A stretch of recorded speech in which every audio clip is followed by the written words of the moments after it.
Hello again, this is that model collector again with another Star Trek review, and today I will be reviewing the USS Enterprise from Star Trek: The Original Series, and this is from the unaired pilot episode of the show, The Cage, or the two-part episode, The Menagerie.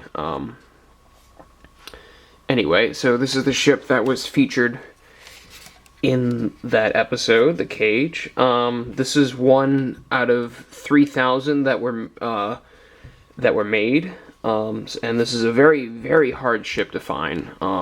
I was lucky to get this one for a very good price on eBay, like most of my starships.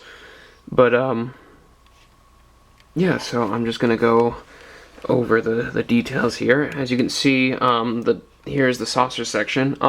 One thing you might not notice this right away, but this was very glaring at well, not glaring, it was very noticeable for me, was the registry number is misaligned. It's not centered. It's a little off center, and I mean, I'm just being nitpicky here about this, but I don't know. I don't really like that. Otherwise, it's really cool. It looks fine. One thing that's different from the other ships, the other Constitution class ships by Diamond Select, is that the bridge here is different. It has this square and these dots here, and it has this on the side of where the running lights on the ship are, and then of course there's this, and it's a lot more noticeable in the back too.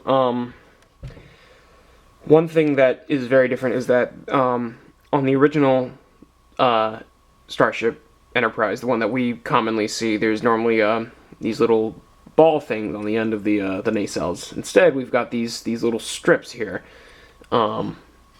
So that's another difference. Another one is the impulse engines. The impulse engines are, well, actually relatively, they look almost exactly the same as the one from the original.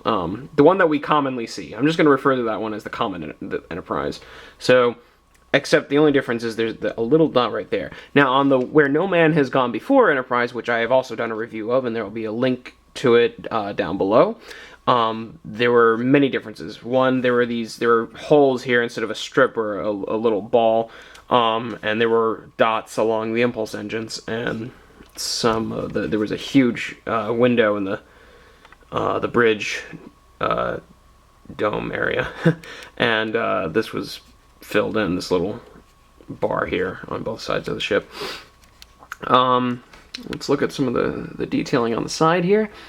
All the windows are pretty nice. Oh, one thing you probably have noticed is that the battery cover here, this is the one that you with each of the ships, there's usually two battery covers, particularly with the original series Enterprise. There's the one that you use for the stand, which I have over here, and then one that's just pretty static and doesn't have a hole in it.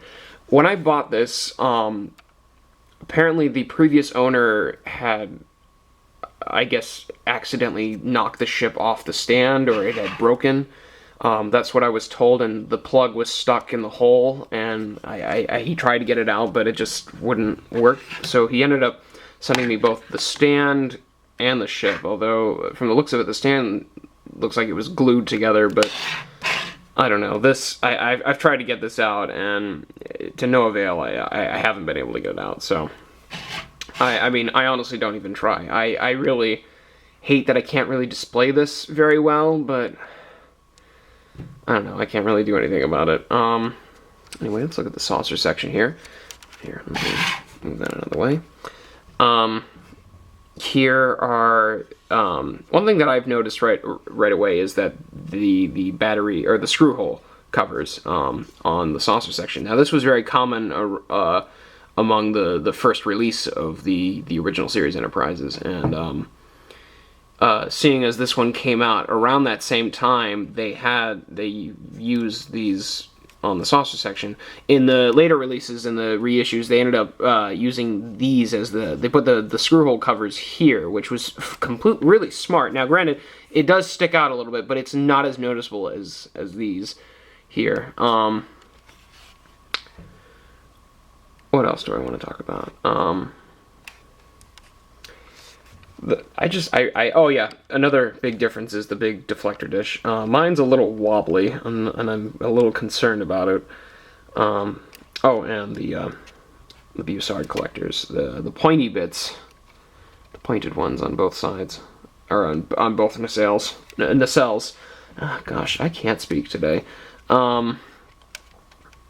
Anyway, I'll put this down for a moment, and I'll talk a little bit more about the stand. Sorry, I keep jumping from one thing to another.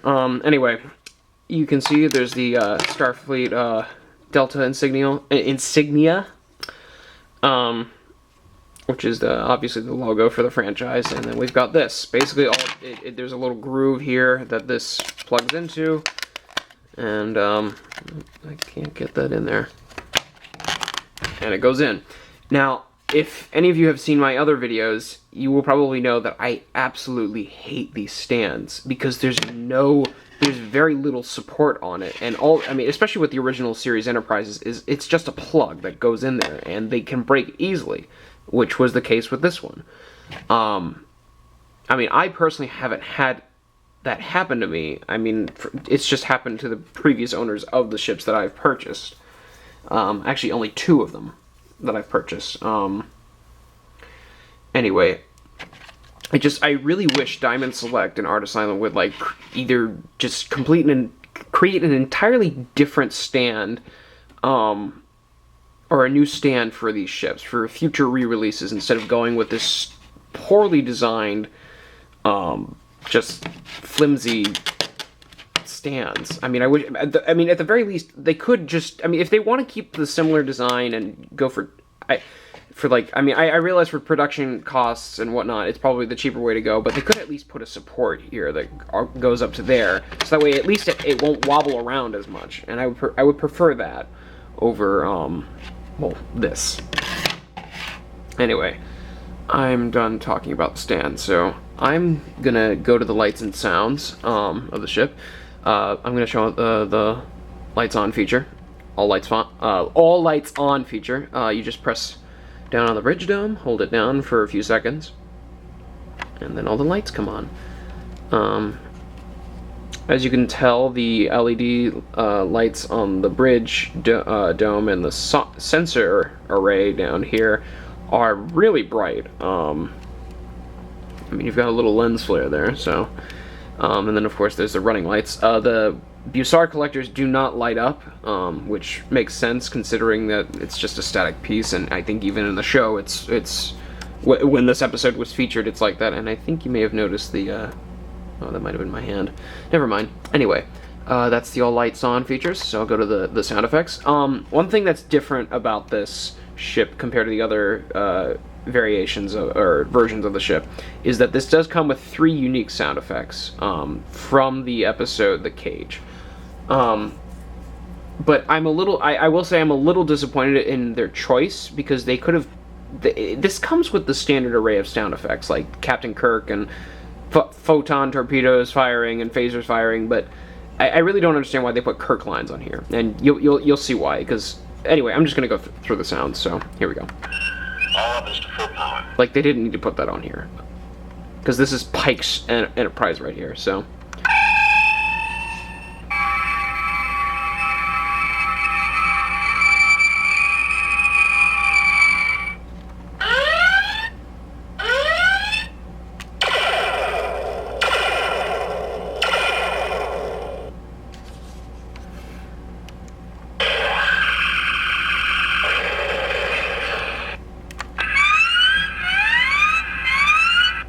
That's one of the unique sounds, and I have to admit that sound is very annoying.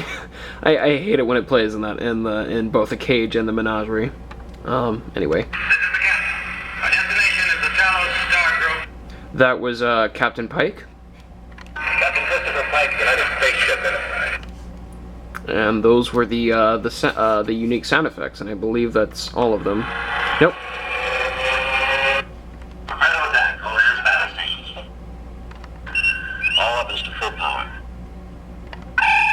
Yeah, that would be. I think that's all the sound effects. I really don't like the choice. I would have preferred that they replaced all the Kirk sound effects with just lines and phrases from that episode, but I can't. that was their decision, so they can't undo it. Overall, if you can get your hands on this ship, I'd say go for it. It's a very unique ship in the sense that it definitely came from an episode that, I mean, when it was produced, that would have been the Star Trek that we would have gotten had that been approved by the NBC execs or whatever the people that were approving at the time. I clearly know what I'm talking about. But anyway, I do like this ship. It's not the gem of my collection, but out of the 3 Constitution class starships from the original show that I own, I would have to say this is my favorite, just because it's, I don't know, I really like it. I don't have an explanation for it. I just say I lucked out on this one. So anyway, if you're able to get a hold of this, I'd say go for it. And I believe that's all I have to say. So thanks for watching, and yeah, thank you. Stay tuned.